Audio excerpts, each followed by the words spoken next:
So welcome all. Thank you very much for joining our launch session of the Prime UKI World Tour of Working Groups, designed to help UKI members understand all the opportunities that are presented through our working groups. And delighted today to be welcomed by Alex Hope, who co-leads the Prime Working Group on Climate Change and Environment. And he is joined by Amama Shaukat of Brunel University, who will be presenting her paper on the natural agency environment theory. Is that correct? Have I got the title correct? Natural environment agency theory, yes. Perfect. And also Isabel Rodríguez Tejedo, who will be telling us about one of the Prime Working Group's projects around a student collaborative online learning opportunity. So I propose that we will go through some brief introductions of our speakers. Isabel will then start after learning about the Prime Working Group from Alex, talking about her project, and then most of this session will be dedicated to hearing about Amama's paper. We'll round up by 11:30, and anybody who's then particularly interested to stay on, ask any questions of Amama and her research will be invited to do so. So at this point, I will pass the mic over to esteemed Dr. Alex Hope of Northumbria University. Thank you. Thanks, Karen. So I've got a bit of a presentation which I'll share as well, just talking through the working group, but I'll introduce myself first. I've met a lot of you before, but for those who don't know, so my name is Alex Hope. I'm Deputy Pro Vice Chancellor, Newcastle Business School. So that's Northumbria University at the moment. That's the day job. And I guess the side job is the Prime work that I do. So I've been involved with Prime for a decade now. I've been involved with the steering committee in the UK. I was vice chair for 3 years. I've run the Climate Change Environment Working Group with Petra Walton Hill from Nottingham University for 7 or 8 years now, I think. Currently I sit on the Prime board as well, the global board. We were in New York last week at the UN, kind of discussing the future of Prime, which was really interesting, and we could talk about it at some point if you wish. But I'm here today mainly to talk about the working group and the work that I do there. So I'm just going to try and get my screen up. Can you see that presentation? Yes, we can see that. Okay. So as I said, myself and Petra have been involved in this from the start. Petra is Professor of Sustainable Management at Nottingham Business School. Many of you know her very well. And obviously I'm in Northumbria. It's a collaboration between us both, but really supported by a growing cast, I'm really glad to say. People like Mohammed Mazhar at NTU, Karen, of course, who's been working really hard on, well, not just the newsletter, as you said, Karen, but, you know, as secretary, really, I guess, really driving us forward and helping us grow as we go through. We've got Zoya Zetesfa, that many of you might know if you've been doing the climate change, the climate literacy training. Isabel, and just lots and lots of people who generously offer their time and help us out in this endeavor. So we were configured, I guess, originally 2015. Prime had a number of working groups at the time, still had a number of working groups, and the Climate and Environment Working Group hadn't really done anything. It was a holding position, if you like. The previous people who set it up had disappeared off. So myself and Petra volunteered to take it on, take it under our wing. And from 2017, we really started to build it a little bit more.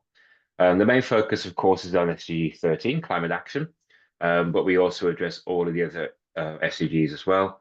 And the aim of the working group really does go beyond assisting what business schools do, but it also aims to be a resource for all our organisations who want to embed climate change and environmental education in their teaching and training. But the main thing that really is about how do we embed carbon literacy, climate training, understanding climate action into our business school curriculum. And one of the indicators for SDG 13 that sits under it is that climate change education should be a part of tertiary education, that's higher education, in every country by 2030 in every region. So we've started off really doing this in business schools, but many of us now, Petra, myself, Georgie and others, you know, down in University of Western England and various other universities have now started to spread this out. So they're really kind of working to embed carbon literacy, climate action, and the SDGs throughout business school whole university curriculums. This is an old slide. We have way more than 270 people on our mailing list now, nearly 600 the last time I looked at our mailing list. But the scale is quite amazing, the amount of people from all over the world that you get to meet as part of this. And we have our website, which I'll introduce you to a bit later. One of the main things that we do is carbon literacy training, and that's, I guess, is probably what the Climate and Environment Working Group is known for more broadly. And we use a version of CLT that was developed at Nottingham Business School by Petra and others. But it was also a collaboration between the working group and the broader Prime Champions at the time, Oikos International and the Carbon Literacy Project itself. And many of you, I think all of you here maybe have seen it or will have done some of this. And the aim is really just to get academic students and others carbon literate within a very short time frame, so a day or across a month if you do it online. And it's a way of understanding how you embed climate solutions in your own life and work. It's a trainer-trainer approach, so we will go out and we will train as many people as we can, take them through this, and then those individuals are then able to do the training themselves in their own institutions. And the idea is that we start to spread that awareness and spread that word that way. So we have a lot of academics that come on and do this, and they take it and embed it into their own teaching or embed it into their own organizations. And it's fantastic because it just really snowballs and the work that we are all doing. The way that we work through the training course, it's all about climate change mitigation. It's solution focused. Those of you that may work in this area, you have an understanding that quite often talking about sustainability and grand challenges and climate and carbon to students can be quite depressing to some degree. There is a lot of climate anxiety amongst students nowadays, so we focus on solutions, not on problems. So we set out, what the carbon, the kind of basics of climate science are, the basics of carbon, but then we focus mainly on solutions. The teaching material is highly interactive. The pitch I often give at the moment for universities that most universities are looking to move to more experiential ways of learning, and carbon literacy is just a fantastic way to do that. It really is kind of focusing on interactivity and real world problems. We use things like the MIT Sloan Climate Interactive Simulation Tool, En-ROADS, again, so freely available, very well understood and resourced and pedagogically sound techniques to teach these things. And you can get certificates. So if you pay I think it's £10 still, €10 per person. For your students, they get certified themselves. They get a lovely certificate from the Carbon Literacy Trust if they pass their assessment. And it's a really good way, again, of demonstrating added value to students. So not only are they getting an education, they're getting the degree at the end of it, but they're also getting a recognised certificate that they are carbon literate, and students can use that in their CVs. And quite often that is a good way to get students involved and up for getting involved in taking the courses. My preference, the way I like to work, is I tend to do the in-person training quite a lot. I do it at my own university. I do it at other places. This photo here is from last year. It's Liverpool John Moores University. Earlier this year, I've also been at University of Western England. I've been at the University of Applied Sciences in Amsterdam, doing some training with them there. I've got another one coming up at the university pretty soon. And so it's about taking participants through this on a day. So we do a 9 to 5 intensive carbon literacy training session. Usually 25 or so participants, that's the sweet spot really. And we run through our 4 sessions, looking at positive future scenarios, climate justice, climate science, carbon calculations, climate mitigation, and then they work on their action plan. And it's really good when you get a mixed group. So the group at Liverpool John Moores was students and staff. It wasn't just from the business school, it was from across the piece. There were people from the Students' Union there. And they did it as a way to be able to train themselves up in order to then go out and do it. And now they've rolled this out across the university, and they're doing sessions on a regular basis for everybody and anybody across the university. Again, the same thing at University of Western England, where they've now got their own course running, and University of Applied Sciences as well. They ran a session a couple of weeks ago and took the students through that. So the idea is we go and we do the training, we leave them, and it's self-sustaining. Petra and many of you on the call will have been involved more on the online session. So this was an initiative that happened through necessity, I guess, COVID. So, we got together just as we all went online and said, well, how can we still keep doing this? And so we offered an online version, and it was so popular that we were very surprised. It took place over 4 weeks, 4 times 2 hour sessions. Again, we cover the same stuff. We still work in groups, we work in action plans, but it's a much bigger group of people.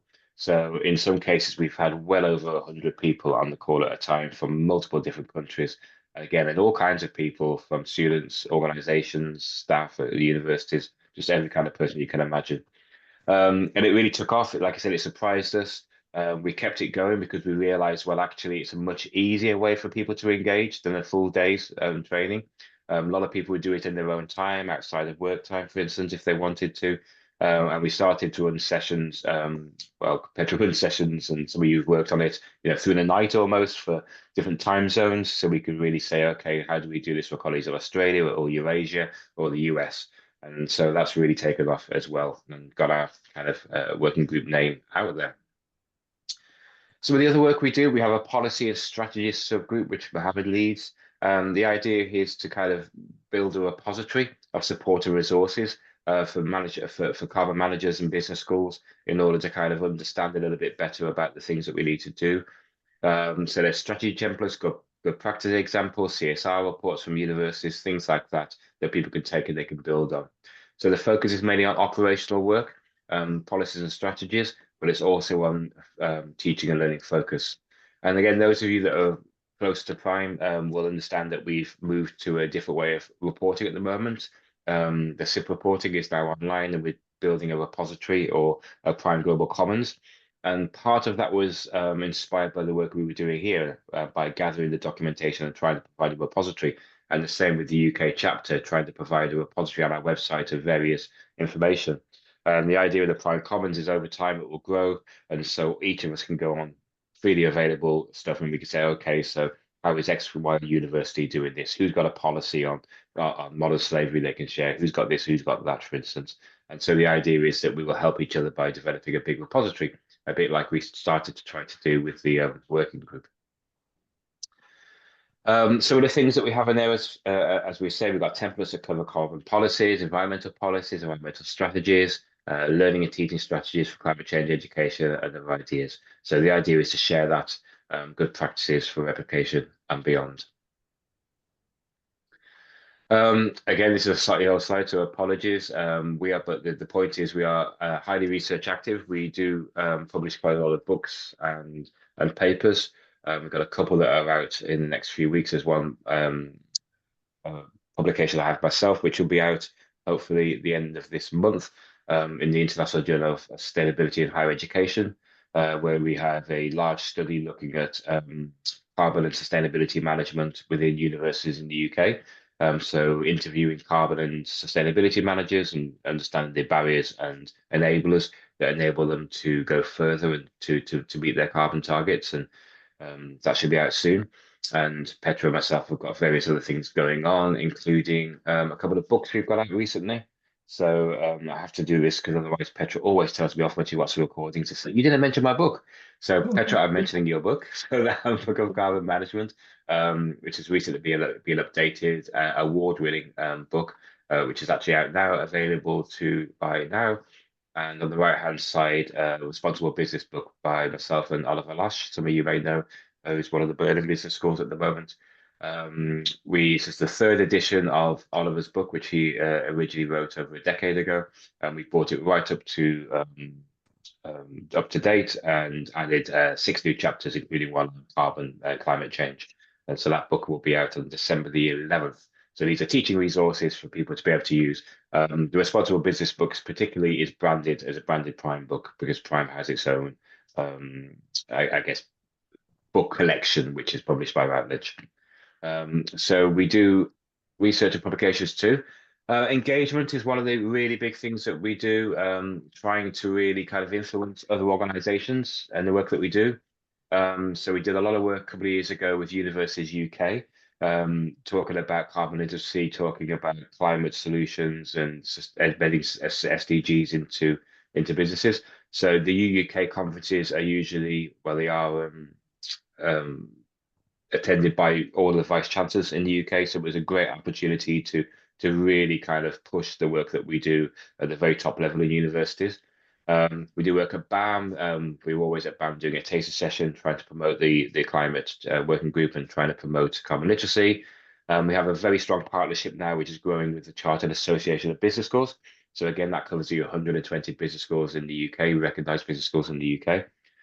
Some of you may be aware of the CMB scheme that they run, so the Certified Business and Management Educator Scheme. You have to become certified, you have to commit to 40 hours of CPD, and doing the carbon literacy training will count towards that CPD. And so quite often we can persuade universities to put it on because it will help their staff meet their requirements there. So working with CABS on that. And again, with the ACSB, so I'm Vice Chair, the Responsible Management Education Affinity Group, as they call it there. So work with the ACSB, again, to understand a little bit more about carbon and climate and how that fits into the work that they do. Academy Management, Petra was there this year in Boston, again, promoting us, and URAM as well. So down in Bath this year it was. Bath, sorry, Exeter. No, Bath.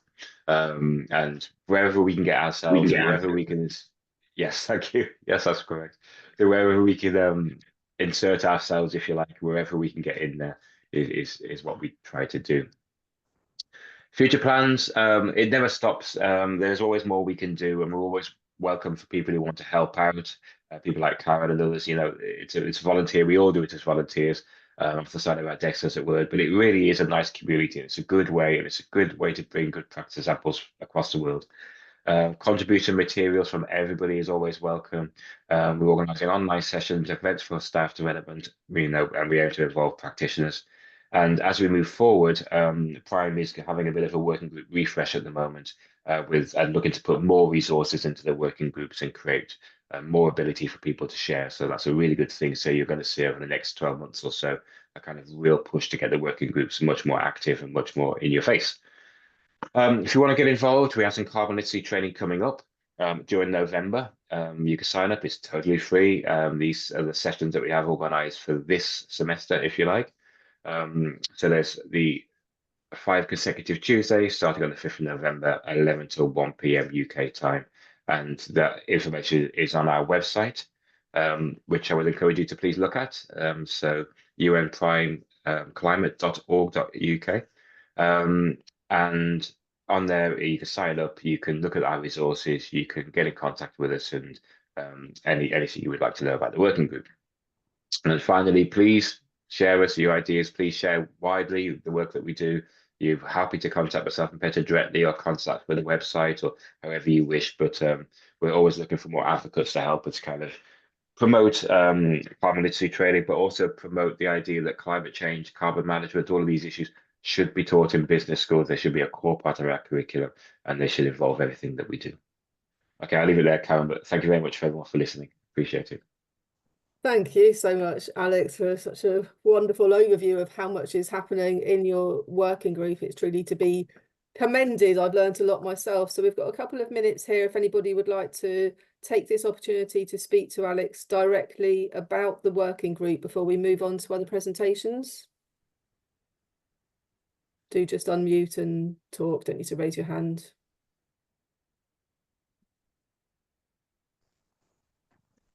Okay, Quick question, that's okay. Just wondering, in terms of sort of meetings and things, how often you guys kind of meet up? Seems like there's a lot of work going on, which is great, and it all sounds really, really good. Interested in getting involved if possible a little bit more. Just wondering kind of what the time commitment and sort of thing looks like with that. I would say it's a bit ad hoc at the moment, isn't it, Karen? We did try to have more structured meetings when we met up as a kind of a small steering committee and a wider group, but getting us all together is proving incredibly difficult. So I don't think we've got any catch-ups at the moment, have we, Karen? I don't think we've got anything in the diary. But the contribution is, Helen, is as much as you wish to give, as much as you would like. And so, you know, there is no commitment as such. It's, you know, we know where we are, get in touch with us, you know, ask us to come and speak to you, speak at Kiel, let's say, or, you know, ask us what resources we can offer you. If you want to get involved, you say, look, I've got something I can contribute. So, for instance, Petra is always interested in techniques to engage people in different disciplines.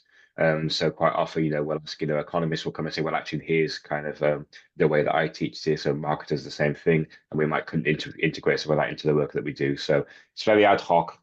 It will increase as we get some support from Prime Central over the next year or so. As I said, there's a refresh going on, there's a bit of money coming in.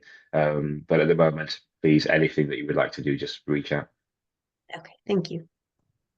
Absolutely. So signing up to the newsletter, if there's anything you wanted to share through that newsletter, but any support that you'd like to give, I'm sure Petra and Alex would just welcome it in any way. So yeah, the more people helping out with whatever they're interested in, the better. And Xiaozheng. sorry, thank you, Karen. Alex, just one question. You know, we started off with the NTU and or in the England area. So with the Wales, my team, especially through the last 2 years in South USW, we really would like to see the growth in Wales, and I would love to have more discussion on that, maybe with yourself or with Petra on that. I did meet with Petra a few times in the last academic year, and she did come and meet our team. So if there's possibility, anything that we could do or anything we could help with, please do let us know. Will do so. So thank you, Xiaojing. That's a really good offer. And one of the things I think that we need to do a little bit more from my point of view when we're doing carbon literacy training is more local kind of articulations of that. So for instance, we're developing a kind of Northeast version at the moment because some of the challenges that we face in the Northeast are very specific.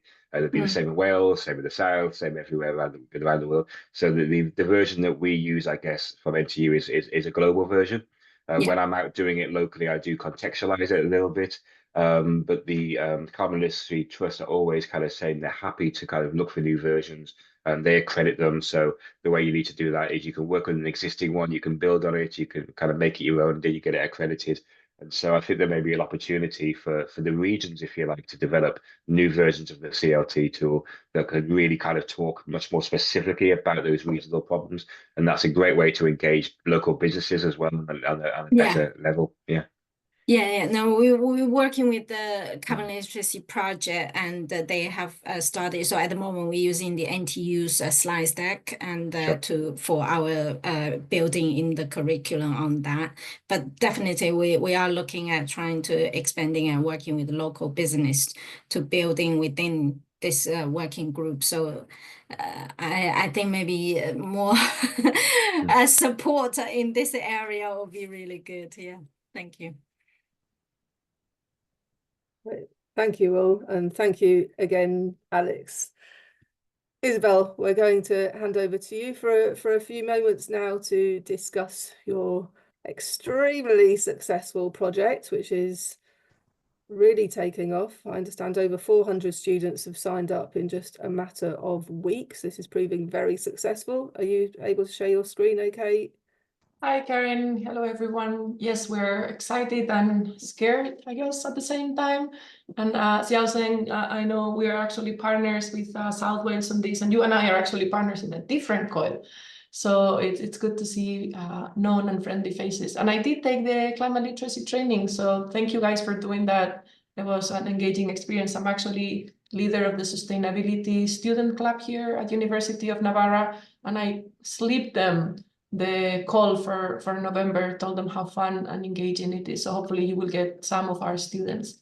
Now for this particular thing I want to share with you, and please let me know if you don't see my screen. I'm here on behalf of... Can you make it full size?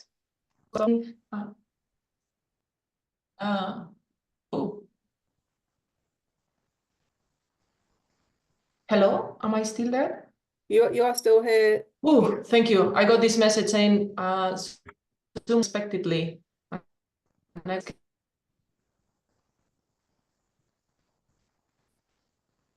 Oh, now she's gone. Oh, I think I'm back. Yeah. Yeah, sorry, I'm not gonna put this full screen because it seems to mess up my Zoom connection and I don't know why. Okay. So this is part of the working group on climate change and the environment. It's an initiative that we are sharing with several institutions. Most of them are actually in the UK area, but there is one from Burkina Faso, South Africa, Canada, Indonesia, and myself, I'm from Spain. So what we want to do, COIL stands for Collaborative Online International Learning, and it really is a virtual opportunity for students to explore climate change solutions from different places. So what we have is a mix of asynchronous activities and synchronous activities. And I wanted to show you what the asynchronous activities look like. So this is the platform Aula that we use, and the students just sign up. I'm happy to share the link, and they have access to this.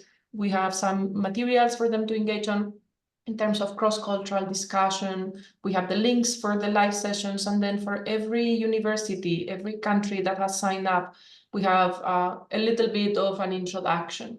So this would be the asynchronous part. Then students, and this is, I guess, the meat of the activity, we have planned roughly one session per month, which lasts about an hour and a half. I think, Karen, you were going for 2 hours, but went down to 1 hour and a half, if I'm right. So what we do is we have this invitation for students to join us, and all the speakers have kindly assured us that they will be interactive, so students are not just sitting there and, playing or folding laundry or whatever it is. The aims of the activity, well, as you can imagine, it's to increase climate change awareness in a multicultural activity. So students can learn from one another, they can discuss, and they can reflect on what this global challenge means for them individually. So what we are offering the participants, beyond the amazing experience I've been doing COIL for several years right now, and we actually have a couple of papers on this. We know this increases student significant learning. But when I say this to my students, they're like, yeah, whatever. Tell me about the exam. And if there is not an exam, tell me about the certificate. So what we ask students is that they engage with the platform, they attend sessions. They don't need to attend all sessions, but they need to attend at least some, and then to be open to, friendly, respectful discussion. And what we offer to them is a certificate of engagement, which requires them to engage with at least 2 sessions. And we have sessions planned. Karen actually begins the first session in October, 1 per month until May. So out of those, they need to attend at least 2 and then submit a short reflection. And that is really it. So if you're interested, I'm happy to send you through email a more detailed description. I'm happy to send you the sign-up link so you can share it with your students. Or if you have any questions, and let me maybe stop sharing my screen. If you have any questions, I would be happy to answer those. Oh, did I not share my screen all this time? No, you weren't. But Oh my, that's fine. Didn't notice. I thought that you hadn't intended to. Sorry. Let me, at the very least, now, I think when I got kicked out of Zoom for a second, this is the flyer that we have. I put that in the chat as well. I have linked the flyer in the chat. Yeah. Thank you very much. And let me just quickly show you the platform that we use with all the activities and the materials students can engage with. So sorry about that. Not at all. It works seamlessly anyway. So bearing in mind the time, if I might suggest that anybody, if you put your email into the chat, Isabel, and of course anybody can ask a question in the chat, and we'll have time at the end to talk also. But at this point, let's move on to Amama, who is here to deliver her paper on the NEAT theory, which has perfect links to both the working group and teaching practice research for all of us. So Amama, thank you very much for joining us. If you'd like to introduce yourself and then share your screen. Yes, thank you first of all to the Climate and Environment Working Group, and especially Alex and Karen, of course, for giving me this opportunity to present my work. I'm going to share my screen first, and then I will speak about it. So let me.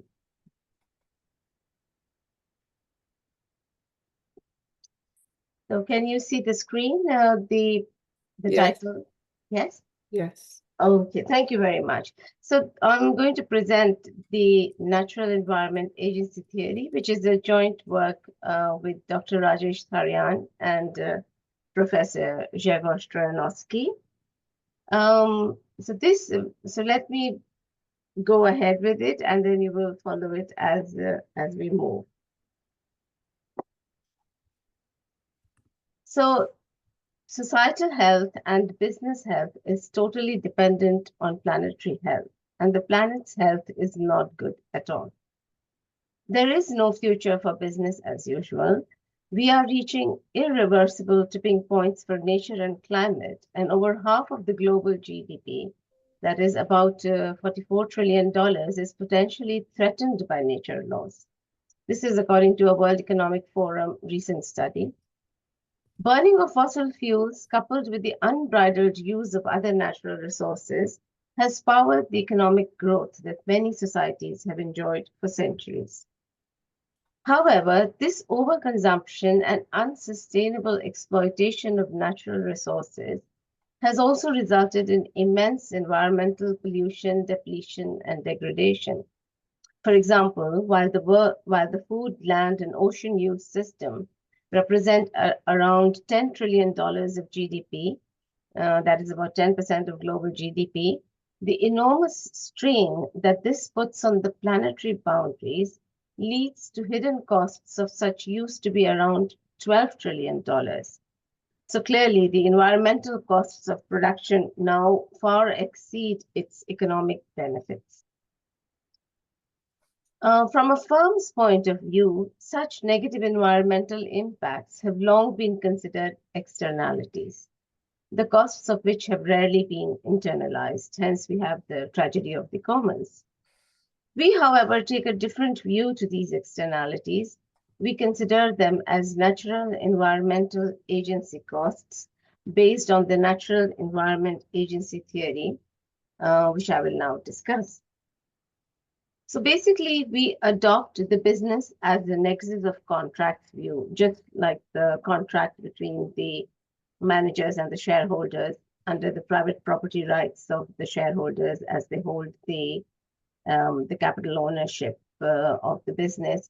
So based on, we argue based on the public property rights to clean and healthy air, water, and land, that a business, an agent, has an environmental contract with the society, the principle under which it implicitly agrees that it will not pollute or degrade these publicly owned natural environmental resources, that is the commons, in the process of the production and sale of its goods or services. In turn, society implicitly provides business what we generally call the license to operate. However, in the process of its profit pursuit, the business could and often does violate this environmental contract and impose negative environmental externalities, what we call the natural environmental agency costs of pollution, depletion, and degradation upon the society. And if these needs are sufficiently large, visible, and perceived as materially impacting the environmental welfare of the society could retaliate and demand the business to internalize its needs, or in the extreme case, society could revoke its license to operate, jeopardizing the very survival of business. So here are some examples of retaliatory actions by societal stakeholders.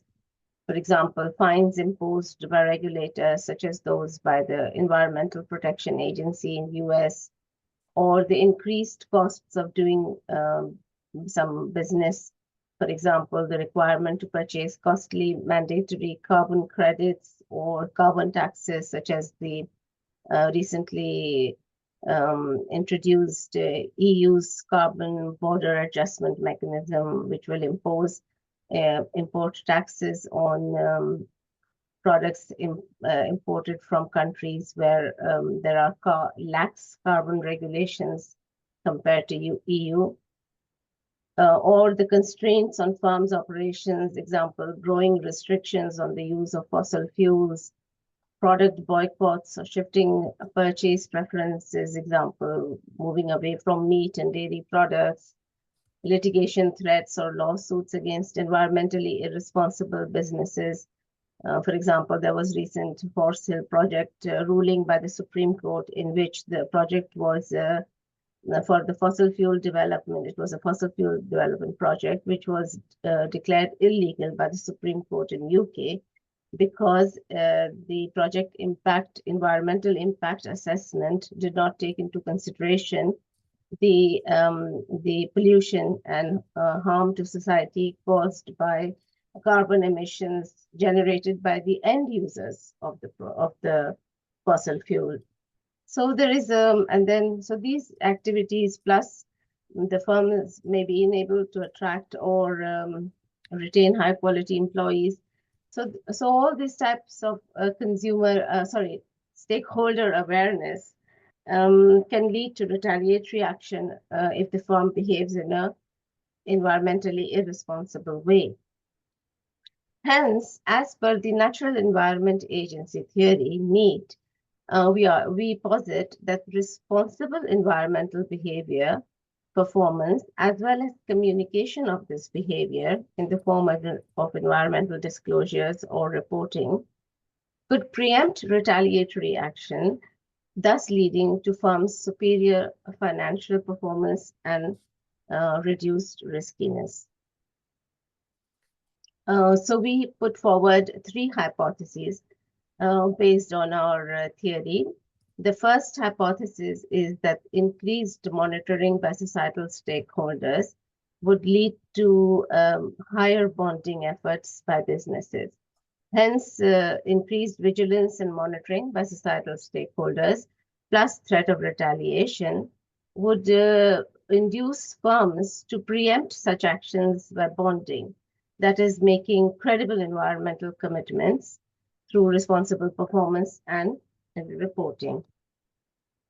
We also predict a similar effect for incentives, and we argue that effective environmental incentives, both as managerial incentives such as NEAC-related KPIs in the executive compensation packages of managers, or firm-level incentives such as environmental awards, firm environmental awards, these would strengthen bonding, that is the environmental commitment by businesses. And finally, we also predict that the positive effects of bonding on financial performance and valuation. And this could either come through a cash flow channel effect, or it could emerge through a discount rate effect. The effect of bonding on performance and valuation. So, for example, in terms of cash flows, if the businesses behave in an environmentally responsible manner, it could lead to more efficient managerial stewardship of natural resources, which would lead to cash savings, or it could lead to new profit opportunities through product or process innovations, which would generate cash, or it could lead to avoidance of cash outflows and negative shocks. For example, through responsible behavior, firms can preempt environmental fines. They can preempt the need to acquire costly permits, such as carbon permits. Reputation. They can avoid reputation damage and consumer backlash, etc. So discount rate effects, we also can have a discount rate effect on performance coming from a better and cheaper access to finance, or it could be due to lower exposure to systematic risk factors, such as fluctuating commodity prices. So if the firms depend less on fossil fuel, they depend more on renewable energy, then they can be protected from the oil price shocks, which we have been experiencing in recent years. So NEAT also predicts the negative effect of environmental commitments on firm risk. So if responsible environmental behavior, which reduces needs, can improve, as I mentioned, cooperation by stakeholders, making the firms more stable supply chain relations, for example, and these would reduce the firm's operating risk. Similarly, these effects can also come, the effect on firm risk could also come through reduction in market risk factors, as I mentioned, oil price shocks or other factors such as the environmental policy regulation, stringent environmental policy regulation, which may come in. So if the firms are already behaving in an environmentally responsible manner, they are less susceptible to these risk factors. Hence, as per the Natural Environment Agency theory, we argue that increased stakeholder monitoring plus environmental incentives would lead to increased bonding, that is environmental commitment, both in terms of performance and disclosures, which eventually would be reflected in superior financial performance and reduced financial risk. So this is the NEAT model, summary of the NEAT model that we have developed and tested in the paper. So we capture monitoring, which is a latent variable, through news counts on e-controversies, environmental controversies, analyst coverage of the stock, institutional ownership in the business. We posit a positive effect of these on bonding. Similarly, we hypothesize the positive effect of incentives, which is captured by environmental awards and sustainability compensation incentives. And both of monitoring and incentives should strengthen bonding, which is captured by environmental performance and environmental disclosures. And higher bonding should lead to improvement in subsequent financial performance, whether it's operating performance or market performance. And it would also lead to subsequent fall in risk, which is either operating or stock market risk. So we find support for all our predictions. Basically, we use US data over a long time period, and we find support for all of our predictions. So what is the contribution of our work? First, we clearly articulate the Natural Environmental Agency contract between business and society. Business as the agent and society as the principal. We identify the resultant interest conflicts and agency problems, that is needs of pollution, depletion, and degradation. We discuss various governance mechanisms that can facilitate need reduction and reversal. We show that in today's environmentally challenged and stakeholder vigilant business context, need reduction reversal is in the clear strategic interest of business. And finally, by positing as a two-way agency relation, we put the onus on both business and the society to work together to reduce and reverse needs. Most prior work in this space has mostly focused on the role of business itself. But our paper is the first that actually puts the responsibility for tackling environmental challenges on both the business and the society. And previously, societies have been, this is in previous work, which I didn't go into a lot of detail here, but in previous work, the society is usually considered as a passive stakeholder. But in our work, we see society as central to achieving environmental protection and reversing environmental degradation. And we see a very important role of the society as a principal, as a monitor, and as a responsible consumer of resources to make businesses work in an environmentally responsible manner. So underpinned by NEAT and NEAT, properly designed environmental strategies and accounting and reporting standards could be truly informative about how firms are reducing and reversing their needs. thus preventing greenwashing. A lot of time businesses talk about soft measures that they are, we have a policy in place, or we are doing this, but by focusing really on how businesses are reducing their leaks and asking them to report on how they are reducing their leaks, this can actually prevent greenwashing in reporting. It can help greenwashing in performance.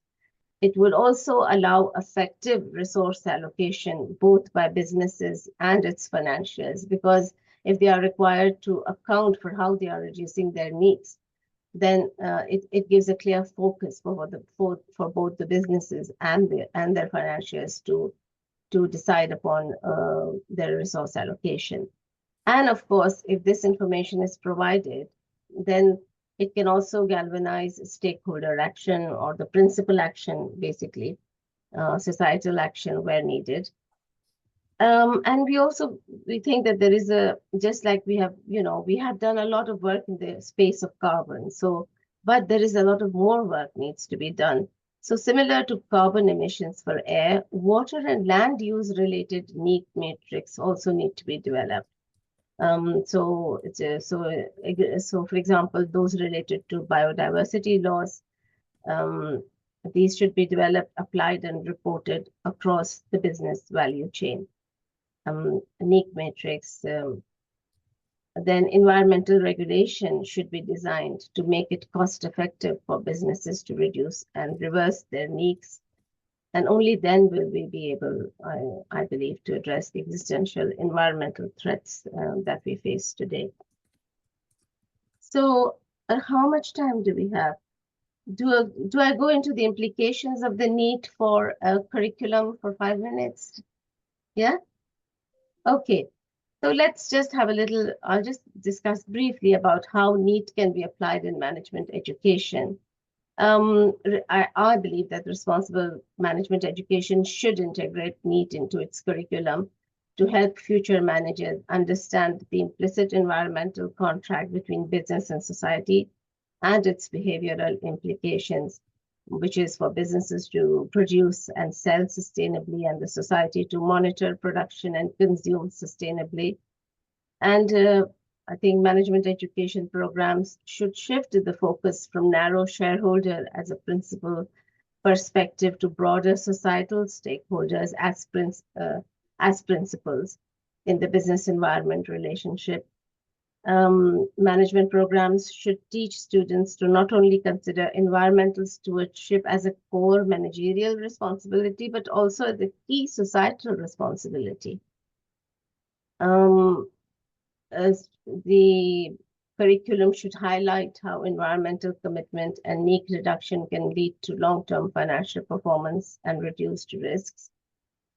Case studies and simulations could demonstrate how companies can leverage responsible environmental strategies for competitive advantage, and also leverage collaborative strategies among the different stakeholders for managing and mitigating our common environmental risks. For example, business, we need collaborative strategies between businesses in the north and their financiers and supply chain partners in the south for decarbonizing supply chains, because most suppliers in the global south do not have the resources to finance decarbonizing. And collectively, honestly, it is also the stock of carbon has been contributed largely by the global north. And they do have more resources, so the burden does fall more on the global north. So I'll just give you a little illustrative example of NEET, how to apply it in a classroom.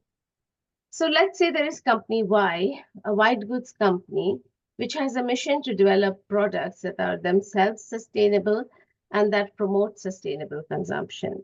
It has recently developed the prototype of a new washing machine that is more energy and water use efficient than any currently available in the market.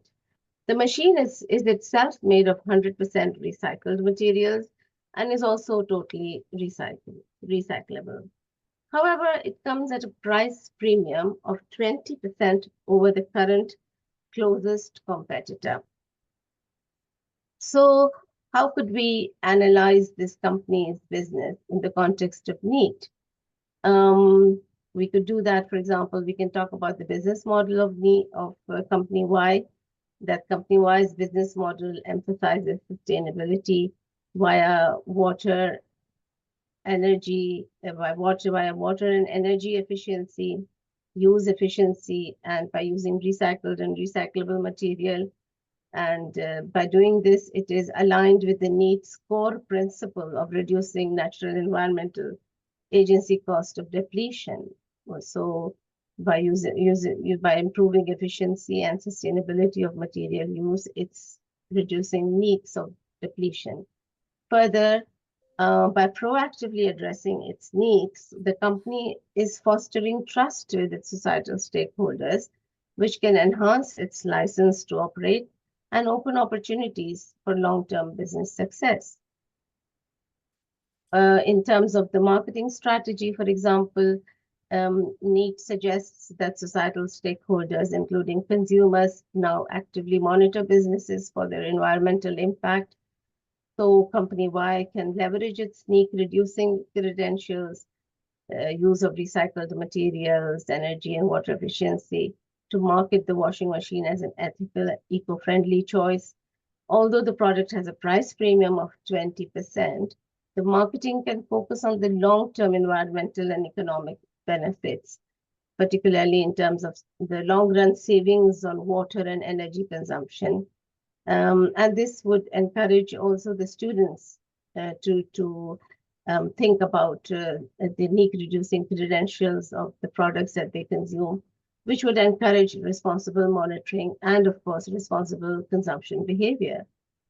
So, and of course, this could be discussed in the context of the NEET's concept of bonding, where firms are voluntarily communicating their environmental commitments, honoring their environmental commitments, reducing their needs and building trust and gaining societal cooperation. There are other examples here, but I think maybe there was also just a little bit about I5 as well. Maybe I'll just give a flavor of it. So in terms of the I5 learning framework, one of the key components of this I5 framework is to make learning meaningful. And in the context of the NEET framework, meaningful learning could be made so if we go to the same example. So in the NEET framework, business plays a critical role in addressing environmental costs and managing environmental resources. So to make this meaningful for students, educators can encourage students to critically reflect on their own values regarding sustainability.